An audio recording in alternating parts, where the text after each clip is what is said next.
Your husband's a construction worker, making 1,000 a month?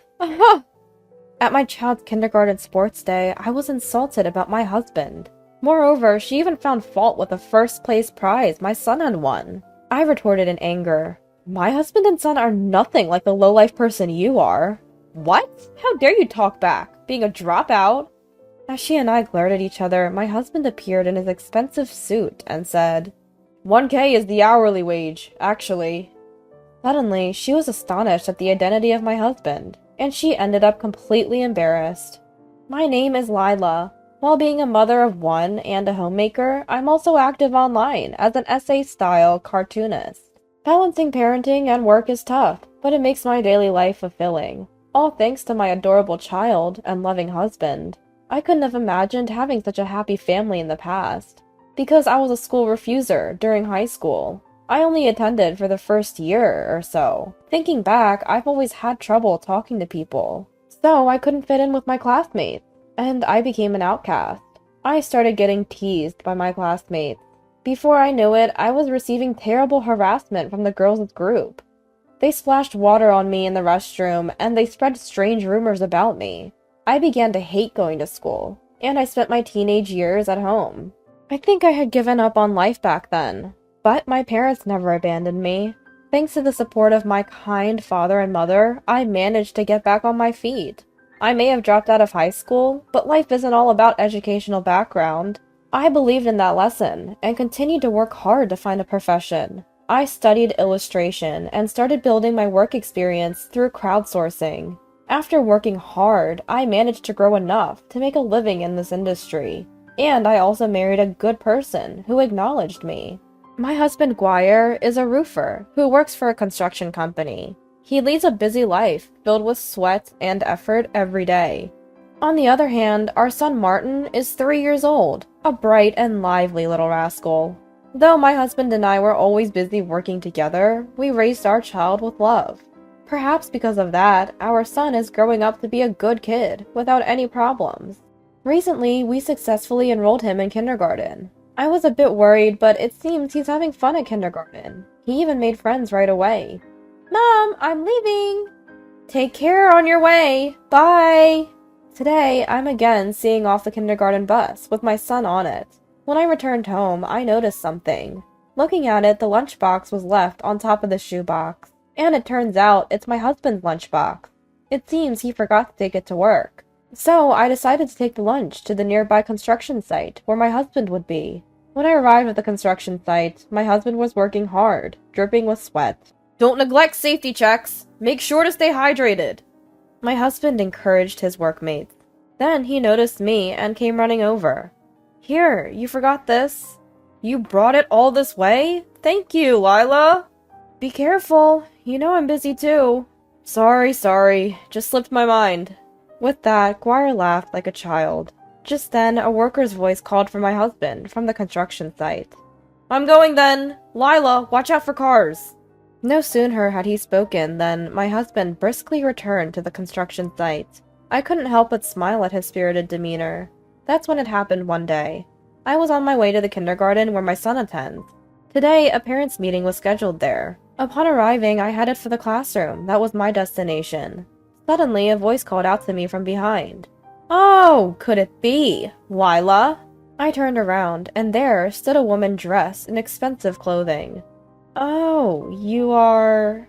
Her name was Emmeline, a high school classmate of mine. Apparently, she too has a child attending this kindergarten. It's been forever, hasn't it? Since high school? Just as she said, it was the first time in over a decade I'd seen her. But I couldn't find joy in this reunion. Why? Because she was the main reason I had refused to go to school back then.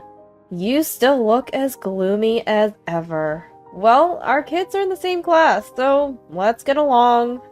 With that, she went into the classroom. I was left standing there, rooted to the spot. This is the worst. Emmeline seemed to think nothing of what happened back then.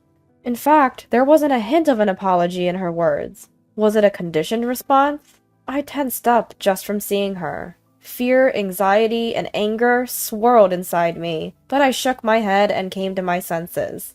I would only lose if I let a vulgar person like her affect me. I slapped both cheeks to psych myself up and boldly entered the classroom. Now, to conclude, I would like each of you to introduce yourself. Please, starting from over there. The explanation about the facility and the event went smoothly and was over quickly. Next, the parents started introducing themselves. I'm Isla, Zeph's mother. Nice to meet you. The parents began to stand up, one by one. Amid the harmless introductions and responses, a pretentious voice rang out. I'm Emmeline, Alan's mother. My husband is a lawyer. Nice to meet you. She said it with a smug look on her face. It was a blatant display of wealth. Oh, so your husband is a lawyer. She received envious glances from the teacher and other parents, which put her in an even better mood. Thinking back, she always seemed to brag about her branded accessories to her friends in high school. People have different values, but when it's this blatant, it can't be described as anything but tacky. As I was pondering this, I realized it was my turn. I'm Lila, Martin's mother. My husband and I both work, so we want to coordinate our schedules to participate in events. Nice to meet you. I heard from Martin that you are a professional cartoonist, Lila. Yes, I'm serializing some essay cartoons on the web. Oh, that's amazing! I received praise from the teacher and other parents, and couldn't help but blush with modesty. Then Emmeline, who was watching, spoke up. Speaking of which, Lila, you were always alone in high school, drawing strange pictures, weren't you? Oh, you two went to the same high school?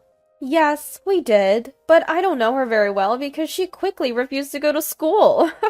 She said, laughing with a look that seemed to mock my dropping out. She probably didn't like that the focus shifted from her to me. Moreover, she might not have found it amusing that I had become a cartoonist. She used to mock my dream of becoming a cartoonist back in high school. I even had some of my drawings torn while she laughed. The atmosphere in the room quickly soured because of her awful behavior. The teacher, sensing the mood, hastily began to close the parent-teacher meeting. Thank you all for coming today, despite your busy schedules. We really appreciate your support moving forward. Also, we'll be sending out a note later about sneakers. And so, the parent-teacher meeting came to an end. About a month has passed since then. Now my son is practicing for a running race, mostly with my husband. The kindergarten sports day is coming up. Martin, when you run, your posture should be like this. Like this? Martin imitates his father. My husband seems to be busy with work, but he still finds a little time to teach our son how to run. I cheer them on while racking my brain for energy-boosting meals. And day by day goes by, and finally, the day of the sports day arrives. It's held at the nearby elementary school's ground, and lots of parents are gathered. Ball throwing, tug-of-war, obstacle race. The children are joyfully giving it their all. I watch this adorable scene, waiting for my son's turn. I'll finish up work and be there, for sure, he said. My husband had said so, but he was nowhere to be seen. Unfortunately, he had an important job today that he just couldn't miss. At this rate, he probably wouldn't make it on time. I was eagerly waiting for my son's turn, camera in hand, thinking of my husband. Finally, it was time for my son to run. But for some reason, Martin wasn't at the starting line. The teacher seemed perplexed, looking around frantically. I followed suit, scanning the grounds, and spotted my son near the fence. It looked like Martin was with another boy. The boy next to him was Emmeline's son. Alan, wasn't it? As I watched, puzzled, the two of them made their way to the starting position.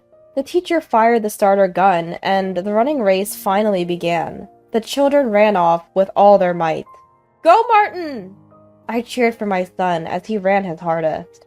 And as a result, Martin won first prize. Martin, you were so fast! Yes, his form was solid, and he looked great. Does he do sports or something?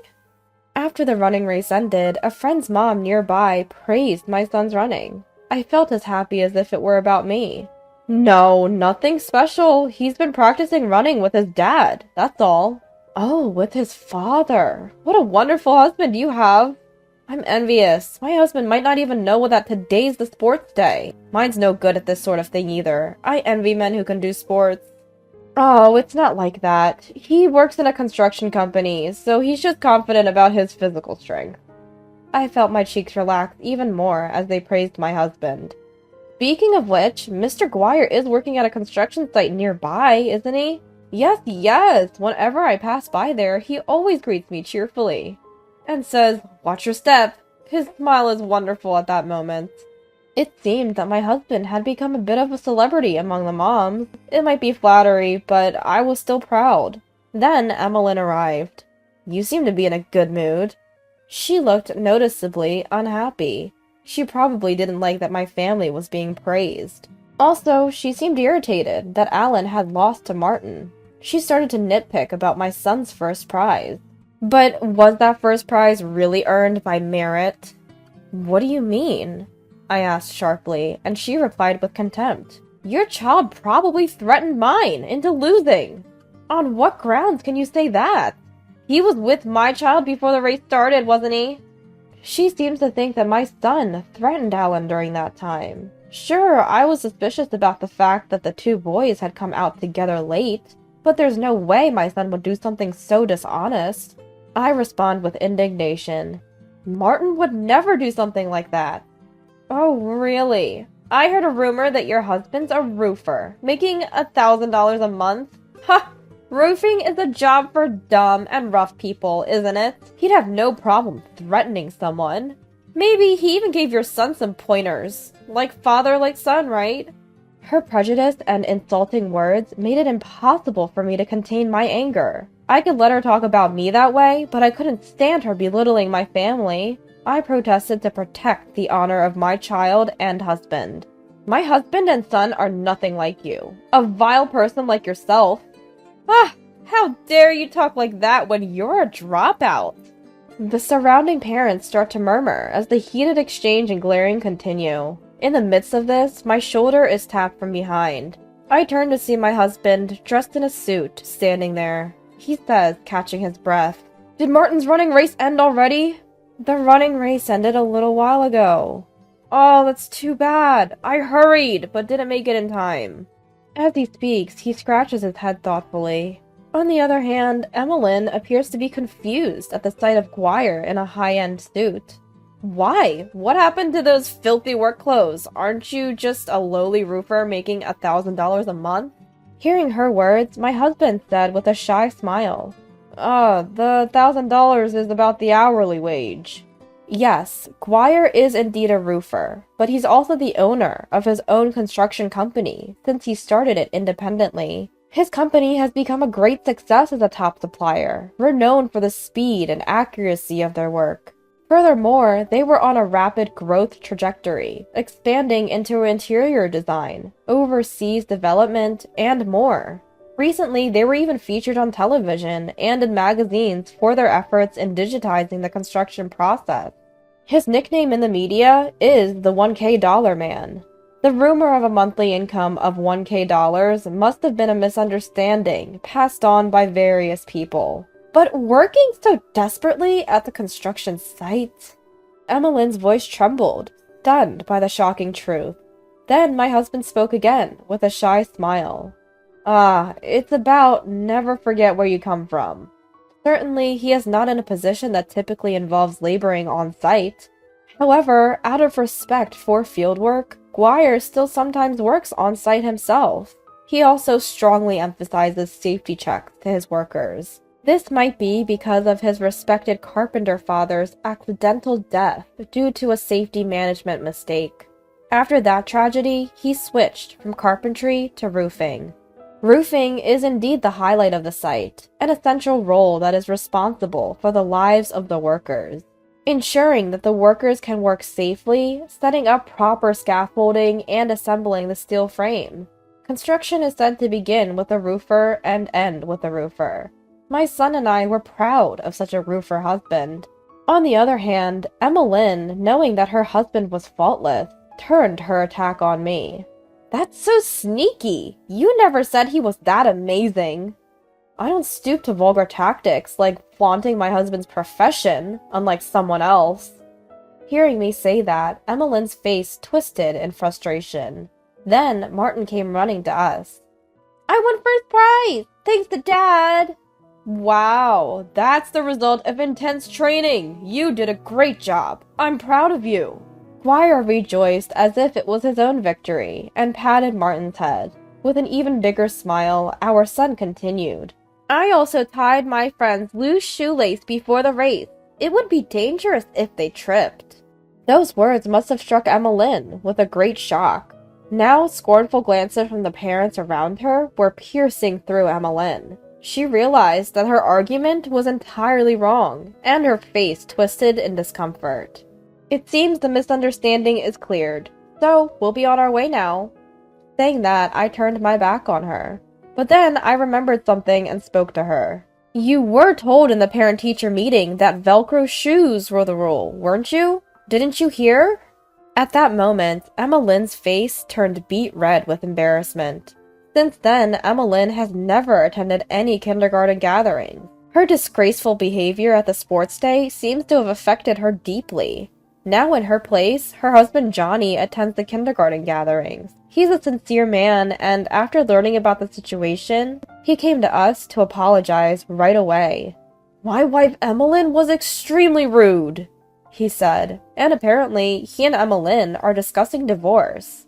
I was told that Emmeline has been troubling Johnny with her excessive spending and selfishness for a long time. Moreover, she has been entirely indifferent to parenting, and yet she always insisted on attending kindergarten events, which showed her poor character. For her, kindergarten gatherings were merely a stage to assert her dominance. Johnny finally had enough of such a wife. He had been hesitant to pursue a divorce because of the child, but he decided he could no longer overlook the situation. Alan, it's all your fault for losing to that kid. I'm sorry. Saying such a thing to one's own child is bound to happen. If anything, the decision was long overdue. Emmeline pleaded with Johnny. Please, anything but a divorce. But it didn't seem like her wish would be granted. Johnny proudly stated that he intends to gain custody and raise Alan with love. On the way home, he made a request to his son. Martin, will you continue to be friends with my Alan? Yeah! My son responded in a cheerful voice, waving his hands as he saw off Johnny. His concern was undoubtedly unfounded. Since the sports festival, Martin and Alan had already become friends. According to the teacher, the two often played joyfully together, with the other children in games like tag and ball toss. If the children are spending their time in good health, that is the most important thing.